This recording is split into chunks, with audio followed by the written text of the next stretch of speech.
Ellos resucitarán y nosotros simultáneamente seremos transformados. ¿Ok? Incorruptibles ambos. Pero cuando dice primero es porque se refiere a la primera resurrección. Entonces los muertos en Mashiach resucitarán en la primera resurrección. Nosotros los que estemos vivos pues seremos transformados. No es difícil. ¿Ok? Y luego entonces viene el verso polémico, verso 17. Pero es que ya diría yo que con todo lo que he explicado aquí no nos perdemos ni por un milímetro. El problema es, ojo lo que voy a decir, el problema viene, y es aquí donde haré una historia resumida de lo que es la doctrina del rapto y todo esto.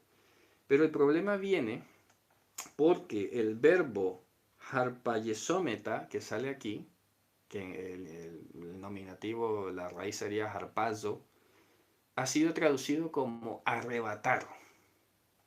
Y aquí, como lo expliqué en un artículo que escribí, es donde viene el problema de la percepción. ¿Ok? ¿Por qué?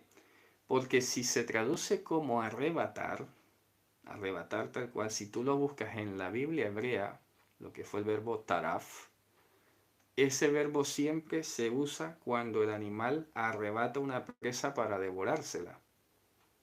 Entonces yo no sé en qué cabeza le cupo a alguien pensar que esa era una excelente figura para decir que Jesús viene como si nosotros fuésemos una presa a arrebatarnos como para devorarnos. Es un poco dantesco, ¿sabes? Entonces, aún así, aún así, ni siquiera, aunque dijésemos sí, arrebatar como una presa, que Jesús viene y te arrebata, aún así este verso no da para toda esa doctrina que se creó llamada el rapto secreto. ¿Ok? Pero antes de hablar de esa doctrina, que ustedes sepan con contundencia qué es y quién se la inventó y todo esto, terminemos de leer el versículo, porque aquí viene algo interesante. Por eso he anotado algunas palabras aquí y ya verán cómo se conectan. Dice, entonces nosotros los que estemos vivos, los que hayamos quedado, a la vez junto con ellos, por eso les dije a la vez, simultáneamente, junto con ellos, harpayesómeta. Entonces, traducen seremos arrebatados. Y el peor problema es cuando dice en nubes. Claro, leído así, arrebatado en nube, ¿qué significa? Pues que no sé, parece que va a venir unas naves en forma de nube, unos vehículos en forma de nube, y va a venir por nosotros, nos van a raptar y nos van a llevar. Esa es la imagen que se tiene popularmente. Va a venir unas nubes y ¡fuf! Y nos va a llevar. Es muy curioso esto porque inclusive en varias películas que se han hecho sobre el tema, pues esta parte no la ponen. ¿Qué es lo que suelen poner? Como que la gente se desaparece, como que se desvanece y hasta la ropa se cae, ¿ok? Y todos desaparecen como si fueran burbujas de jabón, ¡puc, puc, puc, puc, puc! Y se desaparecen. Por eso es que llaman rapto secreto y todo, pero aquí de secreto no tiene nada. Aquí te está diciendo literalmente, si lo leemos literalmente, dice que seremos arrebatados en nubes. Ojo, es aquí donde vienen los líos para la gente a veces cuando tiene una doctrina muy agarrada y se enfrenta al mundo de la Torá y de la lengua hebrea y del pensamiento judío. En nubes es una expresión idiomática que equivale nada más y nada menos a un abrir y cerrar de ojos. Eso es en nubes, ¿ok? En nubes, en un abrir y cerrar de ojos. De hecho, esto se explica en el Talmud, por ejemplo, cuando Rabbi Joshua ben Levi discutía sobre esa aparente contradicción de la venida de Mashiach, porque decía, acá en Zacarías dice que viene montado en un burrito, pero en Daniel dice que viene Imananei Dishmaya, en las nubes del cielo. ¿Cómo se entiende eso? Entonces le explicaba Rabbi Joshua ben Levi. Cuando dice que viene montado en un burro significa que viene a paso lento. Y a paso lento significa como que no tiene ganas de llegar, como que va allí, ¿sabes? Cansinamente, ¿vale? Y eso además significa que todo Israel es pecador. Así que mira, tremendo, ¿no? Pero cuando Daniel dijo que viene con las nubes del cielo, con las nubes significa repentinamente, ¿ok? Rápido, porque las nubes pasan rápido. De hecho, hay otro comentario en el Talmud, y hoy lo sabemos más. Hay un Midrash, perdón, sobre el libro de Job, y resulta que hoy sabemos mejor que nunca la velocidad tan rápida con la que se mueven las nubes, que uno la ve desde aquí abajo y creen que van despacio, como los aviones, ¿no? Y resulta que no, que va a una velocidad impresionante. Entonces miren lo que dice aquí, un segundo, a ver, Cananín, en el libro de Job, vamos a ver, que había algo así como que dice que pasará como la nube y ya no estará. ¿Ok? Pasa que ahora no me acuerdo, a ver cuál es el versículo que dice en el libro de Job, a ver si lo recupero, permítanme un segundo, porque eso es espectacular, lo que aparece en el libro de Job con relación al hecho de que pasará como la nube y ya no estará, dice. Es impresionante. Creo que, a ver, sí, a ver, no sé. No sé si es Job 26.9, podría ser. Hay varios textos. Hay varios. Job 37.11. También pudiera ser, por ejemplo, 38.9, cuando dice: me he puesto mi vestimenta como de nube.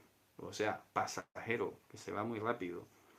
Entonces, todos estos pasajes en el libro de Job, mira, aquí está, este era el que quería. Job 7.9. Kala anan vayelech. Ken yoret sheol lo yale. Eso es, Job 7.9. Se acaba como la nube y se pasa. Así es el que baja al Sheol, no subirá. Mira qué interesante. ¿Okay? O sea que la sentencia inicial es esta. Y el otro texto que les dije, puse mi vestimenta como la nube. Bueno, es decir, algo que pasa muy rápido. O sea, está hablando de la corporidad, de esta carnalidad. Entonces, cuando está diciendo aquí que entonces nosotros, los que estemos vivos, los que hayamos quedado simultáneamente junto con ellos, seremos ¿qué? Tomados repentinamente. Cuando dice tomado, significa que seremos transformados. Por eso anoté la palabra aquí, transformados. Tomado es que pasamos de un dominio a otro. A eso se está refiriendo. Somos transformados. Somos tomados ¿cómo? Tomados en posesión. El verbo que equivaldría a esto sería el verbo lehatef en hebreo, que es el mismo que se utiliza, por ejemplo, cuando dice que la tribu de Benjamín, los varones que habían quedado vivos, tenían que ir a una fiesta y tomar posesión de unas mujeres que les habían sido ya concedidas para que la tribu no desapareciera. Ahí sale ese verbo. Y en griego, si tú lo buscas, sale harpazo también. Entonces no es arrebatar como una presa y secretamente así, sino pasar de dominio, ser transformado. Pasamos de vida, de muerte a vida, pasamos de corrupción a incorrupción. Entonces por eso dice que nosotros, los que estemos vivos, seremos tomados en nubes. O sea, rápidamente, en un abrir y cerrar de ojos. No que va a venir una nube literalmente aquí, se va a estacionar en la puerta de nuestra casa y nos va a decir: súbete que nos vamos. Ojo, porque esto no lo dicen. Ojo, Pero fíjense cómo se conecta todo el lenguaje de en nubes con abrir y cerrar de ojos, ser tomados con ser transformados. ¿Ok? Ser tomado con ser transformado. Y ahora viene la última perla, que esta se las digo que es una novedad. ¿Por qué? Porque viene lo siguiente. Dice, para recibir al Señor al aire. Así dice literalmente. Hasta el aire. Ad aera, sale en griego. Is aera. Y hasta ahora, de las cosas que he escrito, y no estaba tan desfasado, pero me dio una felicidad encontrar lo que encontré hoy, que dije, mira, Baruch Hashem, porque hay veces que me atrevo a decir cosas y, y simplemente sé que es así, pero claro, me gusta siempre tener una prueba, un respaldo, un documento que decía, mira, no me lo estoy inventando. Dentro del pensamiento judío existe. Y lo que había tenido hasta ahora es que la palabra aera, que sale aquí, efectivamente fue asimilada al hebreo como avir. ¿Ok? Que hasta en hebreo moderno se utiliza esa palabra. Avir, como el mezek avir. ¿Ok? Entonces, avir es el equivalente de air en griego, que es aire. Pero la pregunta es, ¿será que vamos a recibir al Señor al aire? ¿Tiene eso sentido? ¿Hay alguna razón para eso? Lo que había dicho entonces hasta el momento es que la palabra avir en arameo, avirá, representaba la corona de la gloria. ¿Ok? Y eso está así, sobre todo en documentos del Zohar, que es un comentario a la Torah. Efectivamente sale cromá de avir o sale moja de avir, etc. Son conceptos muy profundos sobre la manifestación de la gloria de Dios. Pero luego hoy me he encontrado con un midrash oculto de Ruth. Curiosamente se llama así, el midrash oculto de Ruth. Y de manera espectacular, la palabra avir o avirá se utiliza, ¿saben para qué? Para inmortalidad. Impresionante. ¿Y cuál es la lógica que aplica en el midrash? Presten mucha atención. La lógica aplica que dice que Hashem se cubre de luz. Y la palabra luz en hebreo es or. ¿Ok? Entonces dice que cuando aquella luz plena se manifieste, la presencia de Dios se va a manifestar a través de una yud en la palabra y se va a crear la palabra avir. ¿Ok? Así que nos vestiremos de or o de avir en este caso. Así que como les dije, no estaba desfasado cuando decía que vamos a recibir al Señor en su corona de gloria. Pues ahora con mucha más certeza puedo decir, lo vamos a recibir en un estado incorruptible de inmortalidad. Maravilloso. Así que esto del aire, pues nada, por ahí no es. Porque entonces, ¿qué se imagina la gente? Que va a venir, repito, la nubecita, se aparca, tú te subes, te lleva como Goku, y no sé, en el aire como que Yehoshua viene bajando y tú le sales a recibir ahí en el aire, en la atmósfera o en el universo, no sé, porque nunca se dice en qué parte del cielo, en qué parte del aire, ¿ok? Pero si se dan cuenta, entonces tenemos aquí como, vamos, en ocasiones muy exclusivas, la tremenda importancia de entender el lenguaje judío y el pensamiento judío. Pero es como dice aquí Alejandra, pero si yo de la literalidad, aquí dice que en las nubes, pues en las nubes. ¿Qué más va a ser? Y se dice que en el aire, pues en el aire. Ya se dan cuenta que no. Y lo más gratificante de todo esto es, repito, por un lado, que el propio Evangelio lo confirma, como lo leímos en Corintios, pero además tenemos testigos externos de estas equivalencias lingüísticas. ¿Ok? Así que fíjense ustedes cómo cambia todo el discurso. Lo voy a leer de nuevo. Entonces nosotros los que estemos vivos, los que hayamos quedado juntamente con ellos en simultánea, seremos tomados o transformados en un abrir y cerrar de ojos, en nubes, ¿ok? Y recibiremos al Señor en un estado incorruptible de inmortalidad. ¿Te das cuenta? Eso sí tiene sentido. ¿Me explico? Eso sí tiene sentido, es lógico, es normal, pero todo lo demás, de la nubecita y el viaje al aire, pues no. Y de esto desaparecerse como pompas de jabón, tampoco. Eso, mira, desaparecer de la mente, no es parte de la emuná. Ojo, no es parte de la emuná. Entonces la pregunta, porque dice, y así estaremos junto con el Señor, siempre. así como en estado incorruptible, en avir, en corona de gloria de su majestad. Si ves que tiene sentido, pero si tú lees, así estaremos con el Señor siempre, siempre como en el aire o en las nubes. Ojo que dice siempre. Además, que da a entender entonces que aquí hay otra contradicción, porque dice que los justos heredarán la tierra y se recrearán en la abundancia de bienes. O sea que si vamos por el cielo y siempre allá con el Señor, quiere decir como que no vamos a heredar la tierra. Y eso no es parte de la emuná. La emuná nos enseña que todos los que durmieron se levantarán para recibir lo que Hashem les prometió. Y se refiere a todo esto que se llama tierra, que no solamente el planeta, que es todo el universo. Por eso vuelvo a sacar del baúl aquello que una vez comentaba, ¿no?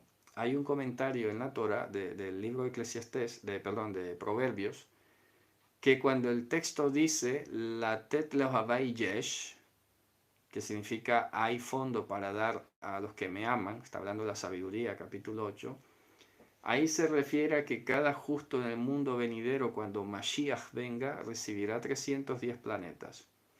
¿Ok?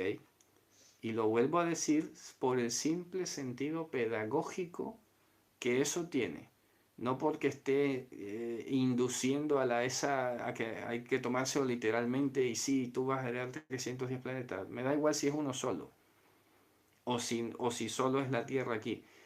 Quiere decir esta enseñanza que todo esto visible, el universo visible que hoy nos parece infinito y que hemos lanzado telescopios para ir más allá, pues todo este universo visible que está bajo pecado, que está en oscuridad, que está destituido de la gloria de Dios, todo eso corruptible será vestido de incorrupción. Y es ahí donde entonces surge esta creatividad de decir que, oye, los planetas no fueron creados en vano. Dios no creó la tierra para que estuviese tohu babohu, ¿ok? Por lo tanto, abran los ojos a la posibilidad espectacular y maravillosa de que en el mundo venidero seremos propietarios de galaxias. Qué espectacular. Esto, locura para los de afuera, ¿ok? Pues a mí me hace mucha ilusión. Soy dueño de esta galaxia, imagínate tú. Espectacular. Pero, repito, lo digo para que ensanchemos nuestro pensamiento. Porque todos estamos siempre como pensando en el planetita Tierra y todo aquí, todos los conflictos aquí. Extiende el lugar de la tienda. En el mundo venidero habrán cosas que ni siquiera nos alcanzamos a imaginar. Entonces, en ese estado de incorrupción, en esa corona de gloria, Avir, el aire, entre comillas, así estaremos siempre con el Señor, revestidos de una luz que sobrepasa todo entendimiento. Mira qué espectacular. Entonces, ya termino el verso 18 y hago el apéndice de la creencia del rapto, ¿ok? Para no dejarla colgada. Dice, entonces, manténganse consolándose unos a otros con estas palabras. Mira qué espectacular. Hay consuelo. Consuelo ya saben que es, oye, reconstituir, restaurar. Esta palabra me tiene que motivar de nuevo a que habrá siempre la victoria de la vida sobre la muerte. Dios, en Él somos más que vencedores. Él nos lleva en carroza, triunfantes en Él. Y la victoria es de Él, porque el que está con nosotros es más fuerte que el que está en el mundo. Bien, ya para terminar entonces, vamos a hablar este apéndice, repito, sobre la doctrina evangélica, en buena parte sionista cristiana, llamada el rapto secreto. Tiene fecha. Esta doctrina, irónicamente, se la inventó el catolicismo romano. Óigase bien lo que voy a decir, que es muy serio. Resulta que cuando Lutero, Calvino y todos estos sacaron la reforma y pusieron el grito y salió todo este tema, se hizo muy común en los cristianos protestantes decir que el Papa era el anticristo. Y eso hasta el día de hoy más de uno todavía lo repite. ¿ok? Entonces, ¿qué hizo el catolicismo? Que a través de una corriente, por no llamarle secta, llamado los jesuitas, en cabeza de un señor que se llamaba Francisco de Rivera, ojo el nombre, año 1537 a 1591, este señor, que se ve que tenía mucha creatividad y mucha sagacidad, repito el nombre, Francisco de Rivera, hace 500 años, se encargó de crear una teología que desviase el foco del Papa y lo pusiese en un individuo sin identificar llamado el Anticristo. ¿Ok? Para que, repito, para que dejaran de tirarle tanta agua sucia al Papa. Entonces se inventó esto del rapto, para dar a entender que el problema no era de protestantes contra católicos y tal, no, sino que todos los cristianos mezclados serían arrebatados cuando apareciera ese mensajero de Satanás. Ojo. Y así lavaba la cara del Papa, para que no pensaran que él era el anticristo. Y efectivamente, porque no podía faltar el antisemitismo, este señor llegó a decir que el anticristo iba a hacer una alianza con los judíos. Y toda esta lluvia, ese aluvión de pésima interpretación de las profecías de Daniel, comienza a darle cuerpo a lo que mucho tiempo después, casi 300 años después, se vendría a llamar como dispensacionalismo. Entonces se crearon un disque por milenios, primero un milenio, 2 milenios, el séptimo milenio es el milenio de la iglesia, ¿ok? Y de ahí viene todo este tema que precisamente se deriva de ahí, este vocabulario que dije al principio de esta transmisión, que no tendría ni que existir. Entonces surgieron los amilenaristas, los que no creen en un milenio, y los milenaristas. Pero luego los milenaristas tienen unos hijos que se llaman premilenaristas, postmilenaristas, semimilenaristas, y todo girando en torno hacia en qué momento es que se va a dar el rapto, ese supuesto rapto. Entonces, fíjense ustedes, tuvo éxito la campaña de desenfoque, porque entonces ya dejaron de ver al Papa como el anticristo y empezaron estos a discutir que cuándo era, que si es antes de la tribulación, de ahí viene lo de pretribulacionista, tribulacionista, post-tribulacionista, y este montón de palabras que digo, pero es que no tienen oficio, de verdad, pero ya saben de dónde sale. Lógico, es un producto de la carne. Y no vean ustedes cuántas divisiones ha causado el discrepar en que si es pre, si es post, si es amilenarista y semimilenarista, etc. Sinceramente, repito, una pérdida de tiempo. Pero resulta que esto viaja en el tiempo y aparece un señor llamado Lacunza, que también era muy erudito, y afirmó lo que se llama entonces el futurismo, y es decir, que todo lo del apocalipsis ni siquiera ha pasado y pasará en algún momento del futuro. Por lo tanto, la bestia no es Roma y el Papa no es el anticristo, sino que hay que esperar a que aparezca algo en el futuro. Acuérdense siempre que la doctrina del rapto y la dispensación surge de fuentes católicas para lavarle la cara al Papa y para tratar de desviar la discusión. Que ya ustedes saben que yo también digo que ni siquiera tiene que ver con eso, ¿sabes? Pero claro, entre reformados y católicos dándose allí, pues no tenía más nada que hacer. Hasta que aparece definitivamente un señor que marcó el rumbo definitivo de todo esto, que se llama Samuel Rothey Maitland, que fue el que entonces, siendo reformado, se convirtió en católico y comenzó a decir, como hemos visto hoy, ¿no? En estos tiempos, que mucha gente que eran youtubers, evangélicos, no sé qué, y de la noche a la mañana católico. Pues igualito, es que la historia se repite, impresionante. Entonces este señor Samuel empezó a distribuir la propaganda jesuita en medio de los círculos protestantes y se armó un lío. Luego, para completar, aparece un señor llamado James Todd, como para reforzar la cosa, que era profesor de hebreo, que ahí está el detalle. Comenzó entonces también a afirmar todo este tema, hasta que llegamos a la figura definitiva, contundente, de John Nelson Darby, y que en el año 1530 decoró y promovió la doctrina del rapto secreto. ¿Y sabes cuál fue el impulso que tuvo? El impulso que tuvo fue que el señor Scofield, que produjo una de las primeras Biblias de estudio en Estados Unidos, no sé qué pasó en el intermedio, que el señor Scofield tomó todos los comentarios del señor Darby y los puso en la Biblia de estudio. De tal manera que jóvenes, generaciones de jóvenes, de adultos, que veían en la Biblia Scofield un material excelente de estudio, lo veían, no es que lo sea, no tuvieron otra fuente que las palabras de Darby, que no son sino un reciclaje de una doctrina jesuita. Conclusión, el rapto no tiene más de 200 años, es un invento jesuita y no tiene parte en la emuná de nuestro Dios. Contundente. Así que paciencia, paciencia y al mismo tiempo, como lo he dicho, mira, esto ni siquiera es para discutirlo.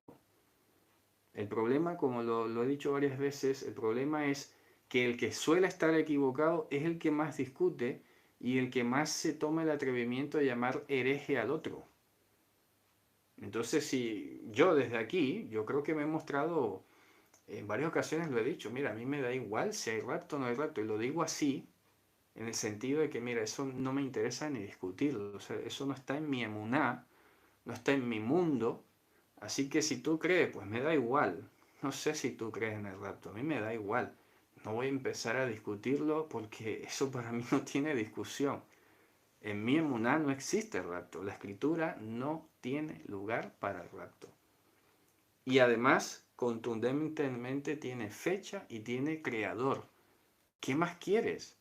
Ahora, ¿quieres creer que existe? Bueno, pues allá tú. Y vete a discutir con otros si es pre, si es post, si es durante, si es semi. Mira, discútelo con otra gente. Conmigo no vamos a discutir eso.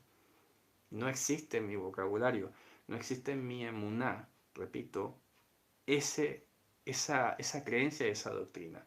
Mi doctrina, que es la que Dios ha dado, es esta. Elohim resucitará a los que han dormido, habrá dos resurrecciones. Los que estemos vivos no anticiparemos a los que duermen, seremos transformados en un abrir y cerrar de ojos y pasaremos a una condición incorruptible y de mortalidad, y así estaremos siempre con el Señor. Los justos heredarán la tierra.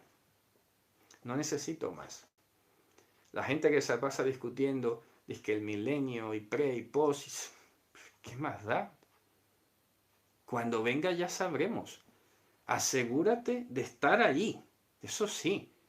Asegúrate de dar, oye, de honrar al que te ha salvado. ¿Me explico? Asegúrate de honrar a aquel que te llamó, que no nos ha llamado a la inmundicia, sino a la santidad. ¿Me explico? Así que, oye, como dice aquí Blanca, ¿no? La escatología es más simple de lo que nos ha enseñado. Por supuesto que lo es. No necesitamos más. ¿Para qué más? Me explico, pero la gente quiere utilizar la escatología para, primero, parecer muy intelectuales, segundo, para tener una vara con que medir a los demás, y tercero, para sentirse juez de otros. Y yo los mejores y ustedes los peores. Mira, ¿sabes qué? La emuná es muy sencilla, demasiado sencilla. Y esto es lo que nos debería bastar y conectar a todos. Pero imagínate que a mí me pregunten, oye, tú eres premilenialista, ¿y eso qué es? Ah, si no eres premilenialista, entonces no eres, ¿qué? Salvo, será. O soy hereje, ¿acaso? ¿En serio?